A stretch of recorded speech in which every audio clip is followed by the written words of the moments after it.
misiologi. Anak sekalian, syukur Tuhan itu baik.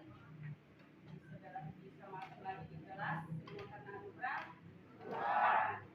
Jadi hari ini siapkan diri untuk belajar. Berapa siap untuk belajar? Siap, Bu. Ada yang sakit? Siap, Bu. Semua sehat? Sehat, Bu. Kita akan masuk dalam pembelajaran fisiologi. Tapi sebelum itu kita akan berdoa dulu.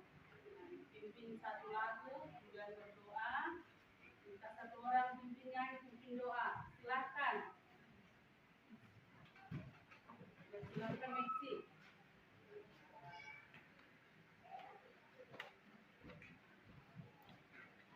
Ya, shalom. Salam. Ya, biasanya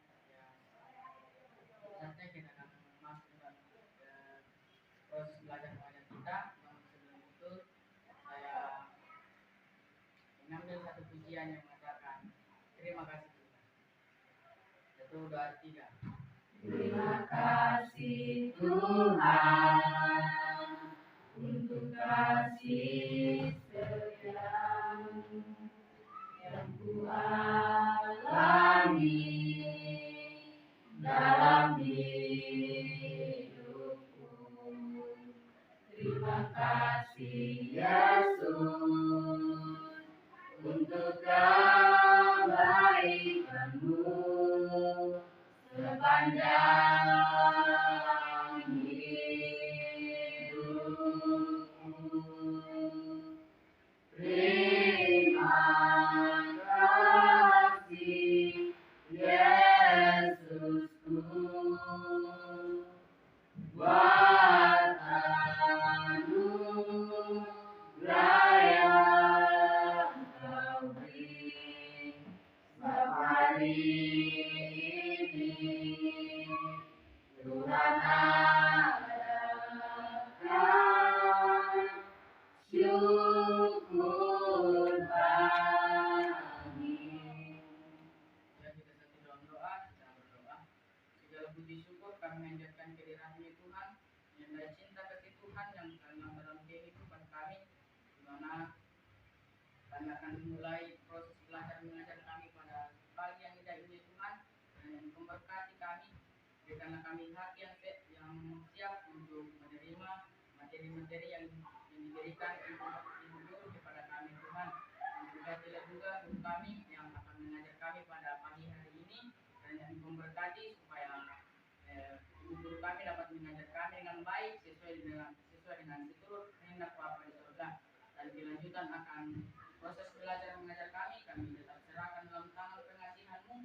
Hanya dalam nama Tuhan Yesus kami sudah berdoa kepada Bapa di surga. Amin. Terima kasih Tuhan Yesus memberkati. Dan Ibu undang bantu berdiri semua dulu. Kita tepuk semangat. Satu dua, ya. Tepuk semangat. Semangat. Semangat. Silakan dulu. Hari ini kita akan belajar materi tentang jadi semester 2 isi dalam gereja mula. Apa? Isi dalam gereja mula-mula. Sebelum masuk materi, Ibu sampaikan tujuan pembelajaran. Setelah kita belajar tentang misi dalam gereja mula-mula, ada hal-hal yang akan rindu kita capai. Yaitu pertama, siswa mampu menjelaskan misi gereja mula-mula. Kedua, siswa mampu menjelaskan tantangan yang dihadapi gereja mula-mula. Dan yang ketiga, siswa mampu menjelaskan kesaksian iman orang Kristen mula-mula. Dan yang terakhir, siswa mampu menerapkan misi gereja mula-mula dalam kehidupan sehari-hari. Itu tujuan. Jadi kita belajar ada tujuan. Harapan kita keempat hal ini bisa dicapai dalam sepanjang pembelajaran. Nah, sebelum kita masuk dalam materi materi, ada quiz di depan.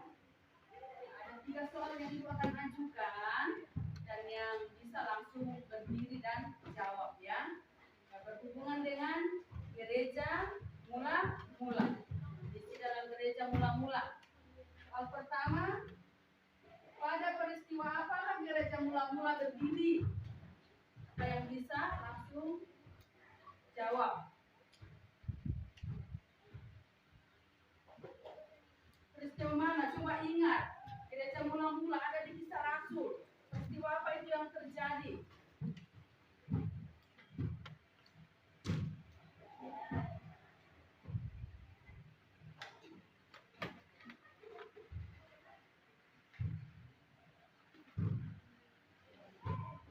Ada yang tahu nomor 1? Ya, silakan Tina. Dalam iman Kristen, gereja mula-mula terbentuk di hari Pentakosta. Petrus berkhotbah di 3.000 jiwa bertobat. Kisah Para Rasul 2. Ya, tepuk tangan untuk Tina.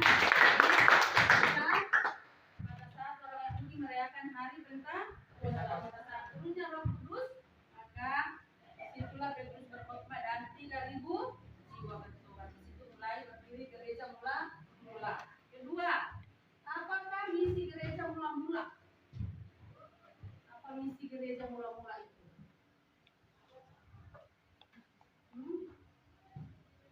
Apa misi gereja mula-mula? Apa yang mau disampaikan oleh gereja mula-mula? Sesuai dengan amanat agung Tuhan Yesus di Matius pasal 28. Matius pasal 28 ayat 19 sampai 20. Ya, silakan.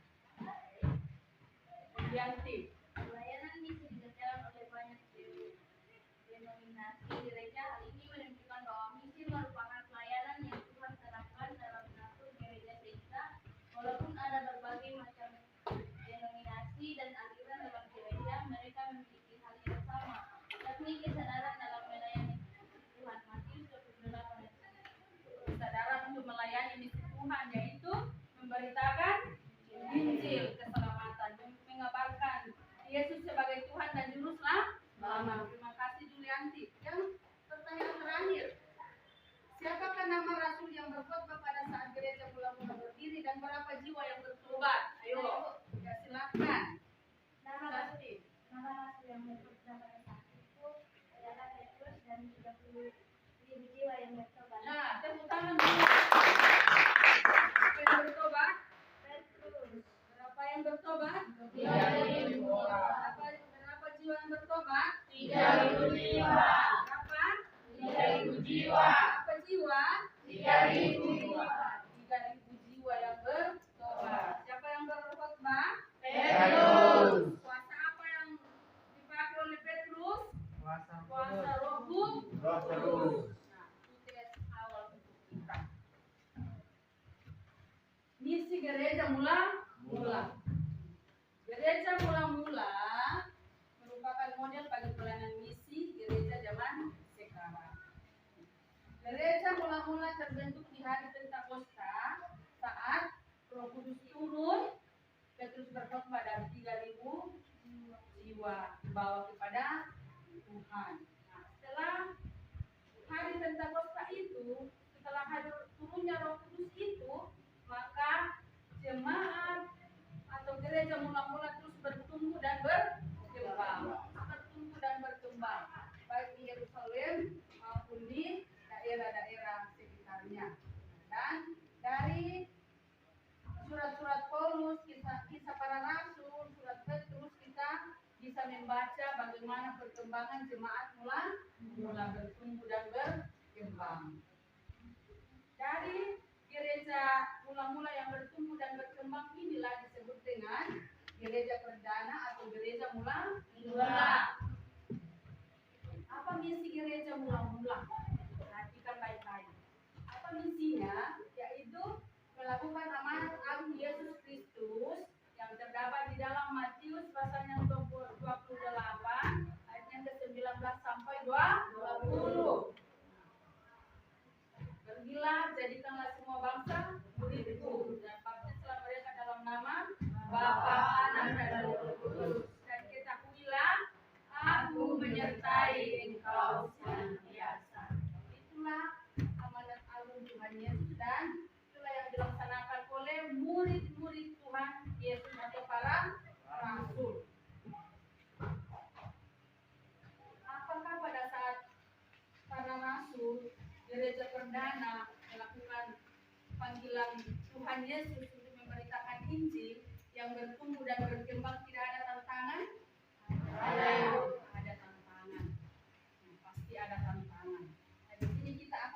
pelajari ya, tantangan-tantangan yang dihadapi oleh gereja mula. Pertama adalah tantangan dari orang Yahudi sendiri. Jemaat mula-mula berasal dari orang Yahudi. Tetapi tantangan utama yang dihadapi oleh orang-orang Kristen ini adalah sebangsanya sendiri, yaitu orang-orang Yahudi. Orang-orang Yahudi yang tidak mau menerima Yesus Kristus sebagai Tuhan dan Juru Selamat. Mereka tidak mau terima Yesus. Yang menjadi tantangan bagi orang Kristen pada saat itu. Melalui iman mereka menghadapi penganiayaan, alami penderitaan. Di sini kita lihat Stefanus. Membaca Kisah Para Rasul pasal 7 itu dijelaskan tentang Stefanus. Apa yang kalian lihat di depan? Stefanus dilempari batu oleh karena imannya kepada Tuhan. Dilempari dengan batu. Kemudian Stefanus pada saat dilempari dengan batu, apakah melawan? Dan mendoakan doa pada musuh-musuhnya. Tantangan yang dihadapi oleh orang Kristen mula-mula. Dan di sini kita lihat orang-orang Kristen mengalami penganiayaan hebat di Yerusalem. Karena di situ mereka dirajam, mereka ditombak, ibu-ibu diseret, nah dan sebagainya. Itulah tantangan yang dihadapi oleh jemaat mula-mula. Selain tantangan dari orang Yahudi tadi, tantangan yang kedua adalah dari orang-orang di luar Yahudi, orang Romawi, Kaisar dan sebagainya, itu mengalami tantangan juga. Kemudian ketiga, ini kita lihat penganiayaan di Roma. Tadi bunuh, disiksa, dianiaya, yang dihadapi oleh jemaat mula-mula. Kemudian tantangan yang ketiga adalah dari orang Kristen itu sendiri. Ya, orang Kristen. Kenapa ada tantangan dari orang Kristen? Karena ada guru-guru palsu mengajarkan ajaran yang tidak benar, sehingga itu menjadi tantangan bagi orang Kristen pada saat itu. Kita bisa baca di Kisah Para Rasul 15:1, surat 2 Petrus dan Yudas. Di situ dijelaskan ada guru-guru palsu yang menyusup ke dalam jemaat dan mengajarkan ajaran-ajaran yang tidak benar, sehingga itu juga menjadi tantangan untuk mereka. Anak-anakku sekalian, di tengah-tengah tantangan yang dihadapi oleh jemaat mula-mula, ada kesaksian iman bagi kita pada zaman sekarang. Bagaimana kesaksian iman mereka? Semakin dibabat, semakin merambat, semakin jadi aniaya, semakin bertumbuh jemaat. Itu luar biasa. Nah, kita melihat kesaksian eksternal. Kesaksian eksternal berarti eksternal. Di dalam atau di luar? Di dalam atau di luar? Dari luar. Kesaksian orang dari luar. Yang secara khusus di sini ada seorang gubernur namanya Pliny yang diberikan tugas oleh Kaisar Romawi pada saat itu untuk melarang orang-orang Kristen melaksanakan kegiatan agama. Nah, bagaimana kesaksiannya? Ada kesaksiannya di bawah. Coba baca 4 kesaksian. Ini itu. Satu apa? Orang yang benar-benar Kristen tidak pernah menyangkal imannya. Orang yang benar-benar Kristen tidak pernah menyangkal imannya. Yang benar-benar Kristen menghadapi tantangan, diperhadapkan kepada hukuman mati. Kamu siap mati atau kamu tinggalkan Yesus? Tetapi orang yang betul-betul Kristen tidak akan pernah menyangkal imannya. Jangan jual Yesus karena harta. Nah, ini yang dipertahankan oleh jemaat mula-mula. Ini menjadi kesaksian dari luar bahwa orang Kristen mempertahankan imannya, tidak tergoda dengan apapun. Mereka siap mati demi mempertahankan iman kepada Yesus. Hal kedua apa? Orang-orang Kristen bertekun dalam doa. Orang-orang Kristen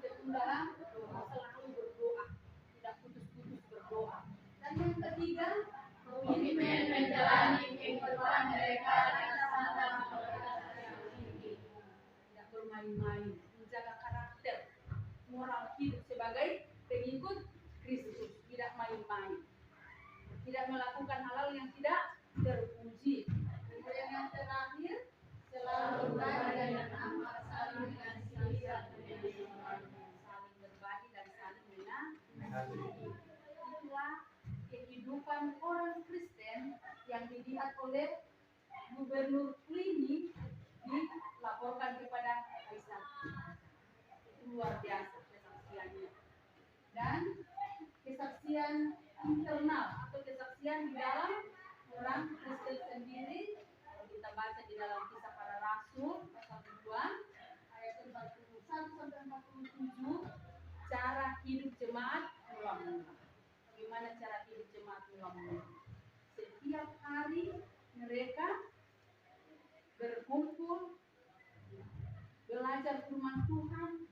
Setiap hari mereka berkumpul berdoa, saling membagi.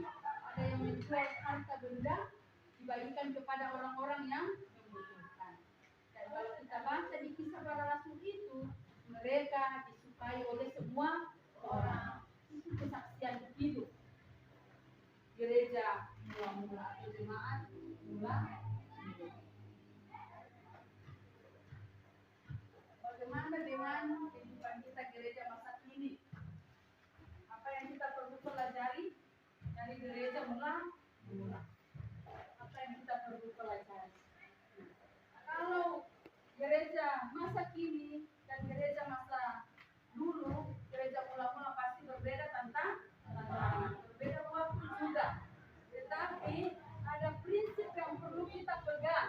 Prinsip gereja mula-mula yang perlu kita pegang sampai saat ini, yang relevan kita pegang sampai saat ini. Ya, pertama yaitu kita belajar bahwa gereja bertumbuh dan berkembang karena adanya pembenaran. Allah tidak pernah melepaskan gereja. Tuhan yang mendirikan gereja, Tuhan yang memberikan pertumbuhan, Tuhan yang menolong. Banyak tantangan tetapi Tuhan memelihara. Itu juga terjadi bagi kita sebagai orang Kristen. Kita adalah gereja. Baik suci, ingat bahwa Tuhan yang pelihara. Hal yang kedua, Tuhan bekerja menggunakan sarana-sarana tertentu dalam menjaga dan memelihara umatnya. Sarana-sarana ini yang disebut dengan sarana-sarana anugerah. Yang disebut sarana-sarana anugerah kita bisa lihat di sini ada pengajaran yang benar, sakramen, doa, ibadah, persembahan, penginjilan dan pelayanan, atau juga kesaksian. Itulah yang disebut dengan sarana-sarana anugerah yang diberikan oleh Tuhan kepada kita umat-umatnya. Ketiga, gereja bertumbuh melalui sebuah proses. Kalau kita tidak diproses, tidak pernah bertumbuh. Kadang-kadang kita tantangan, itu membuat kita semakin bertumbuh.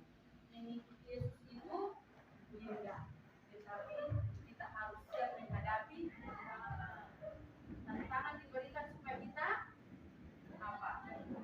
Semakin bertumbuh dewasa di dalam iman. Gimana materi yang aku sampaikan? Ada yang mau bertanya? Kalau tidak ada, jelas didengar? Jelas, Bu. Jelas. Untuk lebih menemukan materi yang kita telah dengar, ya, kita akan menyaksikan atau menonton sebuah video yang akan lebih menguatkan kita di dalam pembelajaran kita saat ini. Kalian simak dan nanti akan ada pertanyaan-pertanyaan dari terus belajar firman Tuhan. Mereka membaca dan merenungkan firman Tuhan. Juga mereka sungguh-sungguh mendengarkan ajaran rasul-rasul, yaitu mengenai Tuhan Yesus. Karena itu mereka bisa mengerti firman Tuhan. Jemaat pertama sangat menghormati firman Tuhan. Tidak hanya itu, setiap hari mereka bertemu dan berkumpul di bait Allah. Mereka rajin berdoa dan senang memuji Tuhan. Terkadang ada pertengkaran atau perselisihan, tetapi karena kasih Tuhan ada di hati mereka, maka mereka selalu siap untuk mengampuni orang lain. Mereka hidup saling mengasihi dan selalu bersama.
juga selalu berbuat baik kepada sesama. Di Antioquia lah murid-murid Yesus atau orang yang percaya kepada Yesus untuk pertama kalinya disebut Kristen. Dan video singkat yang kita bisa lihat saat ini, dari video tadi itu kita akan diskusi kelompok. Bagi dua kelompok, silakan. Kelompok satu di sini, kelompok dua di sini. So, di sini ada pertanyaan yang sudah buat kelompok satu, nomor dua, kelompok tiga, nomor tiga.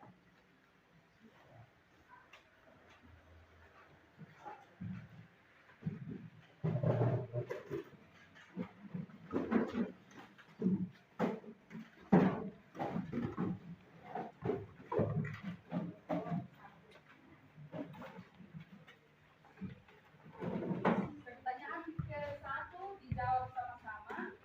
Pertanyaan ke kelompok dua, kelompok ini nomor tiga. Diskusikan, setelah itu nanti kita diskusikan.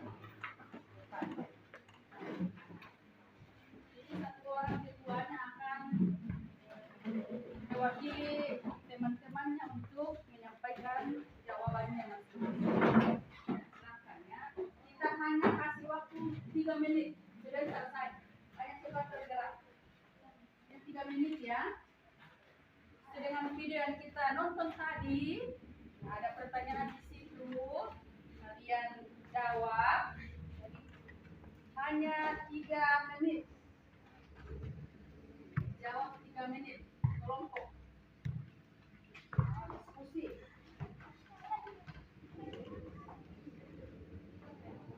Diskusikan. Untuk nomor satu, sebutkan nama tokoh-tokoh yang dijelaskan dalam video tersebut. Itu jawab bersama keduanya kelompok. Kedua, apa yang dijelaskan oleh para tokoh dalam video tersebut. Kalian kerja di sini. Nomor dua, di sana apa peran, apa pesan penting yang disampaikan lewat video tersebut. Itu yang kalian kerjakan. Nomor tiga, tokohnya siapa, kemudian.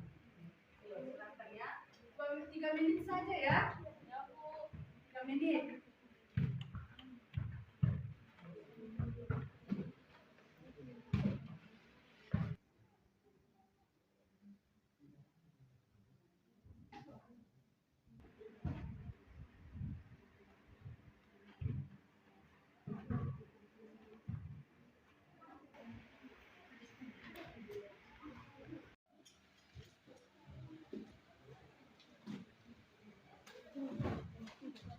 Lihat ini. Sudah. Kelompok satu di sana bagaimana? Kelompok satu, kelompok dua.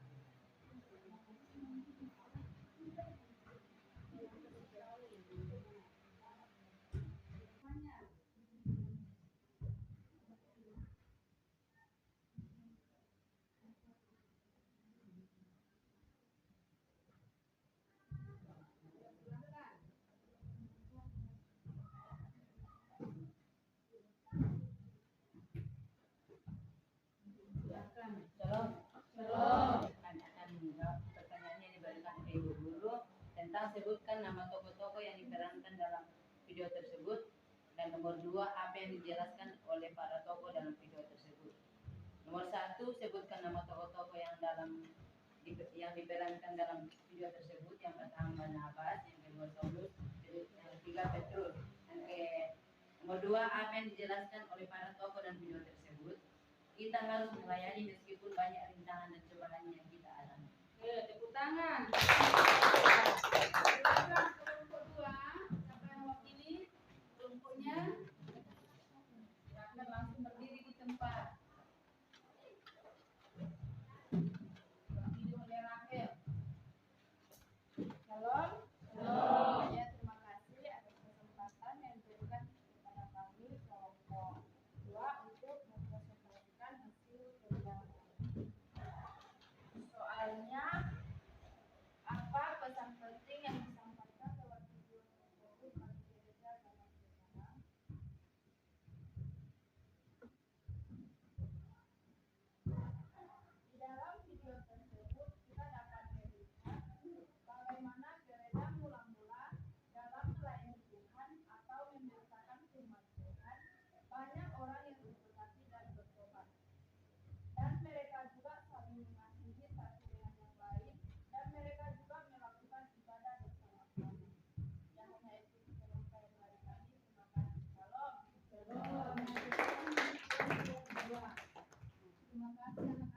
sekalian, ya, kalian sudah berdiskusi dan sudah menyampaikan dan menjawab pertanyaan yang diajukan. Kalian hebat, tepuk tangan dulu.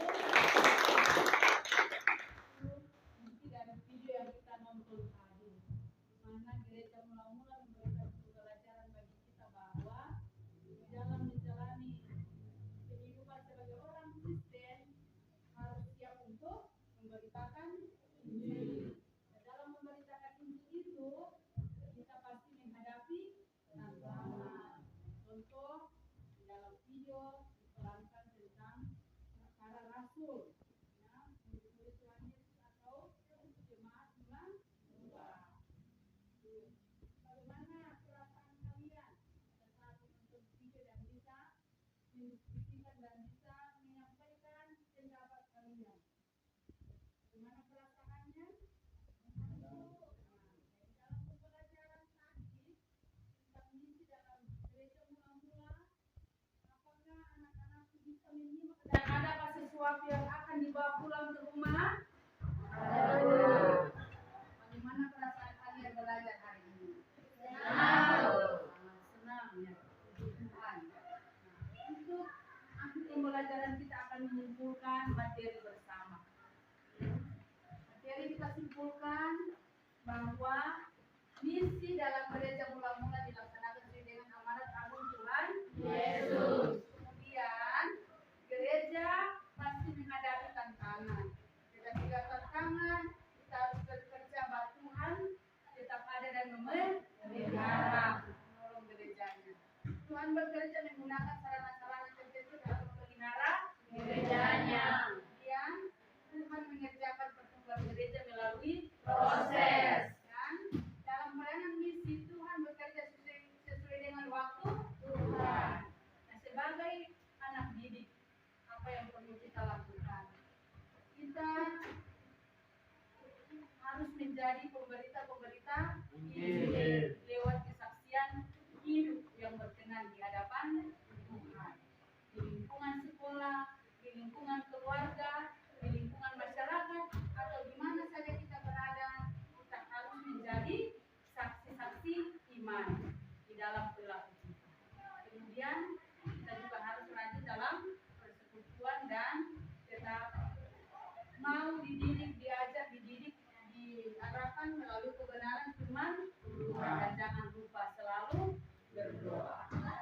Itu materi kita pada saat ini, kiranya dapat menjadi berkat bagi kita. Dan penutup kita akan baca ayat hafalan bersama. Mana ayat hafalannya?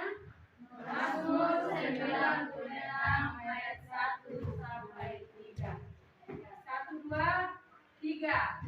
Nyanyikanlah nyanyian baru bagi Tuhan, nyanyilah bagi Tuhan, hai segenap bumi. Nyanyikanlah bagi Tuhan, pujilah namanya, beritakanlah keselamatan yang daripadanya dari hari ke hari.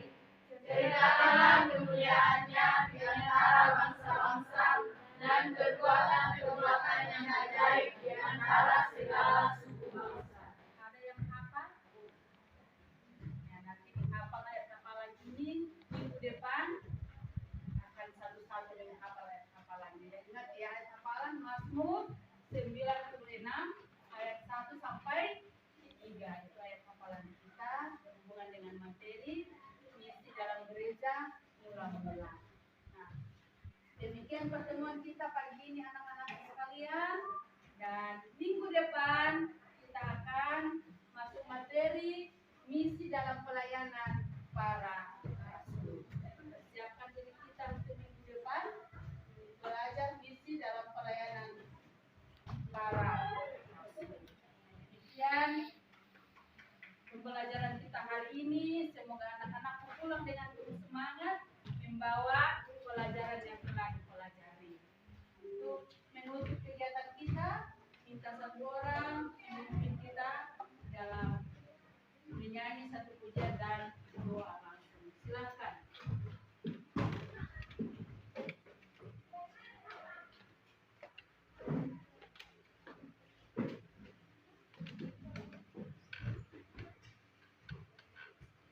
Halo.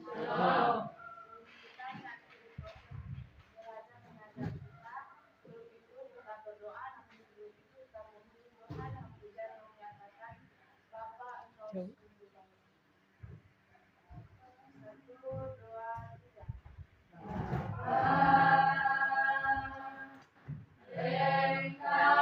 sungguh baik, kasih-Mu melimpah di hidupku. Bapa, ku berterima kasih berkat-Mu hari ini yang Kau sediakan bagiku. Naikkan syukurku buat hari yang Kau beri. Tak habis-habisnya kasih dan rahmat-Mu. Selalu baru dan tak pernah terlambat pertolongan-Mu. Besar setia-Mu di sepanjang hidup. Kita satu dalam doa, berdoa. Terima kasih Yesus, terima kasih Bapa, doa Tuhan di sepanjang kehidupan kami. Terbukti nyatanya Bapa, setiap hari lamanya boleh kami lalui dan proses pembelajaran kami ya Bapa. Sehingga pada saat ini ya Bapa, kami telah selesai ya Bapa, karena apa yang Ibu guru kami berikan kepada kami, biarlah kami dapat memahaminya dan dapat kami lakukan dalam langkah kami. Terima kasih Yesus, terima kasih Bapa. Bahkan guru kami yaitu Ibu Murni yang sudah mempelajari kami ya Bapa. Kiranya Tuhan yang selalu senantiasa memberkati, berikan kesehatan dan kekuatan ya Bapa. Biarlah dia tetap dapat tumbuh dan memuliakan nama-Mu di surga. Ya Bapa di surga, dan pada saat ini juga ya Bapa, kembali ke tempat kami dengan masing-masing, kembali ke tempat kami masing-masing ya Bapa. Mari Tuhan berkati kami, tunjuklah kami supaya kami dapat sampai di tempat kami masing-masing dengan seluruh kehendak Bapa di surga. Ya Bapa di surga, hanya itu doa kami dalam nama Tuhan Yesus. Haleluya. Amin. Amin. Ya. Terima kasih.